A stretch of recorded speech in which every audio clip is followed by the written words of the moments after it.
When manufacturers send an SCBA through the NFPA approval process, they do so with a specific battery. So they've selected one of many different batteries on the market, alkaline AA batteries, let's say.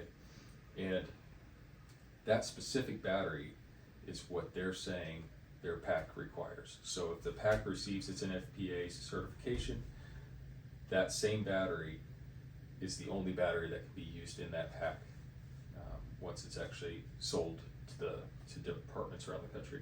So Scott has approved the Energizer Industrial or Energizer Max batteries.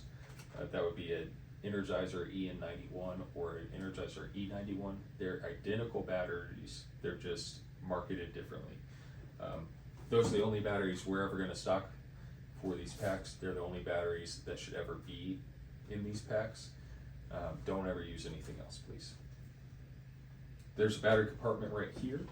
There's 6 AA batteries inside of this battery compartment.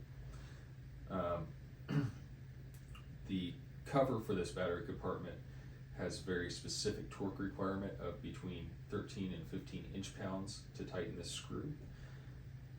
Over tightening this can actually damage a circuit board that's at the back of this compartment. That circuit board costs about $700 to replace, and then obviously our time and then the pack out of service and all that. So this is the only tool that should ever be used to replace batteries on these packs. This is a torque limiting screwdriver. It has the proper number 4 Phillips bit in it. That bit is adhered to the screwdriver. Every station's going to get one of these. Again, don't ever use any other tools for this. This will prevent you from over tightening this battery compartment screw. I'm going to go ahead and open this up.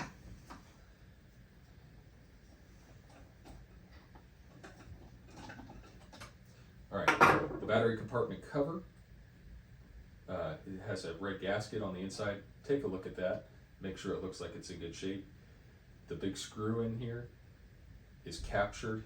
It stays with the compartment cover, so hopefully you won't ever lose it. It's going to stay with the cover. It's not going to go bouncing across the floor.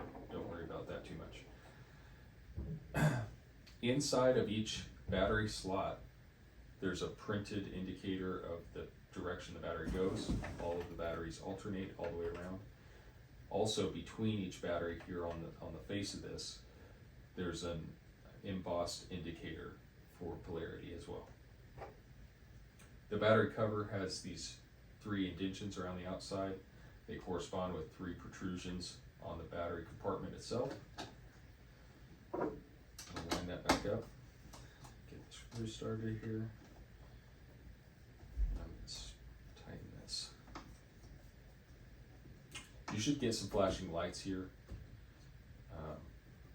as you're tightening that cover there. So this screwdriver, once it reaches the appropriate torque, it's going to stop allowing you to apply any more torque to that screw. So it's going to actually click, and the screw will not move anymore. So tighten this until you get a click, and then you know you're good.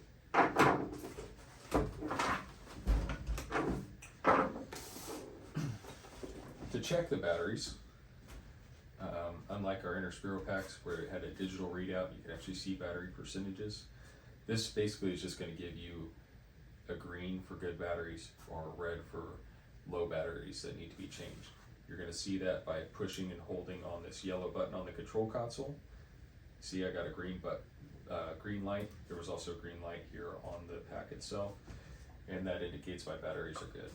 So that's checking the batteries with the pack off. If you're wearing the pack, you'll also get like a low battery indicator in your HUD. So keep an eye out for that as well. Other times you might need to access this. Certain cleanings require that the pack have the air on while that cleaning is occurring. And to avoid having the alarms go off, there's no wash mode or anything like that with these packs. You actually do have to remove the batteries for that to happen. So if you were going to use our SCBA washer, or if you were going to do a very detailed manual cleaning, you're gonna have to remove the batteries, put the cover back on, complete your cleaning, turn the pack on, complete your cleaning, take the air off the system, put your batteries back in. So it's a few extra steps there. It's not difficult though. Again, we have the proper tools for the job. This is not a difficult process. It's just something to be aware of.